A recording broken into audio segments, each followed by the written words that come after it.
नमस्कार, स्वागत है आपका न्यूज फॉर एशिया में। आपके साथ हूं मैं संपदा। पश्चिम बंगाल विधानसभा चुनाव में भाजपा ने जीत हासिल करने का लक्ष्य से सांसदों और मंत्रियों को उम्मीदवार बनाया था। इनमें से भाजपा के 2 एमपी निशित प्रामाणिक और जगन्नाथ सरकार क्रमशः दिनहाटा और शांतिपुर से विधायक निर्वाचित हुए हैं, लेकिन भाजपा बंगाल में सरकार गठन करने में असफल रही है। ममता बनर्जी की पार्टी टीएमसी ने 213 सीटों पर जीत हासिल कर तीसरी बार सरकार बनाई है। पिछले कई दिनों से यह चर्चा चल रहा था कि विधानसभा चुनाव में भाजपा के निर्वाचित सांसद क्या विधायक पद बरकरार रखेंगे या इस्तीफा देंगे।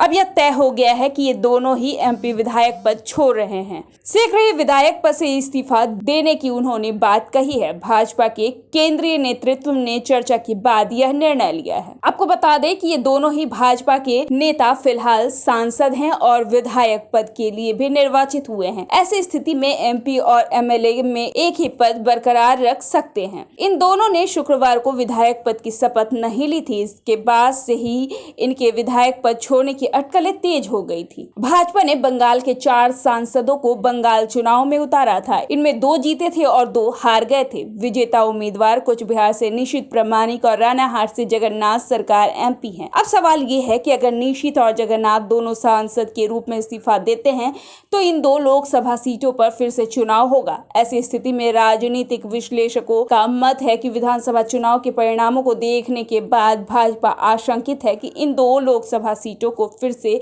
बरकरार रख पाएंगे, क्योंकि साल 2021 के बाद बंगाल में स्थिति बदल गई है। ममता बनर्जी ने 213 सीटों पर जीत हासिल करके फिर से सत्ता पाई है। वहीं अंत में पार्टी नेतृत्व ने यह निर्णय लिया है कि निशित जगन्नाथ दोनों ही विधायक का पद छोड़ेंगे। ऐसी स्थिति में दिनहाटा और शांतिपुर में उपचुनाव होने हैं। आपको बता दें कि कोरोना संक्रमण के कारण पहले ही 2 सीटों पर मतदान नहीं हुआ है। खरदा सीट से जीतने वाले तृणमूल कांग्रेस के काजल सिन्हा की कोरोना से मौत हो गई है। ऐसी स्थिति में कुल 5 सीटों पर मतदान होने हैं।